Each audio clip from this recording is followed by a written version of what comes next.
বাক্সা জিলাৰ তামুলপুৰ মহকুমাৰ অন্তৰ্গত ১ নং কালীপুৰত গোৰ্খা জনগোষ্ঠী লোকসকলৰ লিংগেপিং আৰম্ভ। জানিব পৰা মতে গোৰ্খা জনগোষ্ঠীৰ লোকসকলে পৰম্পৰাগতভাৱে দুৰ্গা পূজাৰ সময়ত দশেৰ টিকা লগোৱাৰ পিছতেই প্ৰতিগৰাকী লোকে নিজৰ নিজৰ শৰীৰটোক মাটিৰ পৰা ৫ ফুট ওপৰলৈ উঠুৱাব লাগে। সেয়ে গোৰ্খা জনগোষ্ঠীৰ লোকসকলে প্ৰতিখন গাঁৱতে লিংগেপিঙত প্ৰস্তুত কৰি শিশুৰ পৰা বৃদ্ধলৈকে লিংগেপিং খেলি শৰীৰটোক জোৰ পেলাবলৈ প্ৰয়াস কৰে।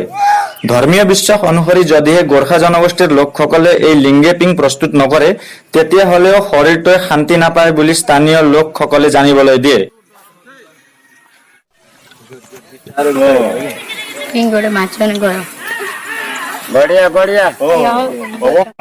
আমার তো পরম্পরা চলি আছে। দুর্গা পূজা প্রত্যেক বছরে আমি মনাও আর প্রত্যেক বছরে আমি এই ঝুলঙাটো বনাইখিনি একবার বছর হলে উঠিবই লাগবে। যোনে সরু নহওক ডাঙরে নহওক বুঢ়া বুঢ়ীলৈকে সবজনে উঠিবই লাগব আর খেলিব লাগব। আমার গোর্খা জাতি এইটো সকলোৱে নিয়ম পালন করে।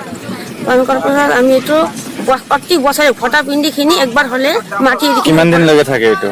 এইটো পূর্ণিমা লগে এটা আমার পরম্পরা হয়।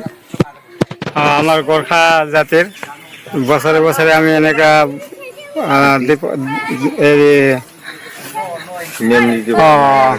দুর্গা পূজাত আমি এনেকে কৰি বনাই থাকো।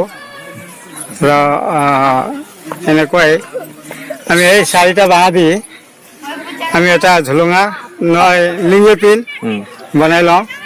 বনাই পেলাই আমি দশমী যেনেকুৱা ফটা পিন্ধা দিনা আমি অলপ হ'লেও মাটিটো এৰি পেলাই অলপমান খেলিব লাগিব বোলে, সেইকাৰণে আমি এইটো বনাই লৈছোঁ।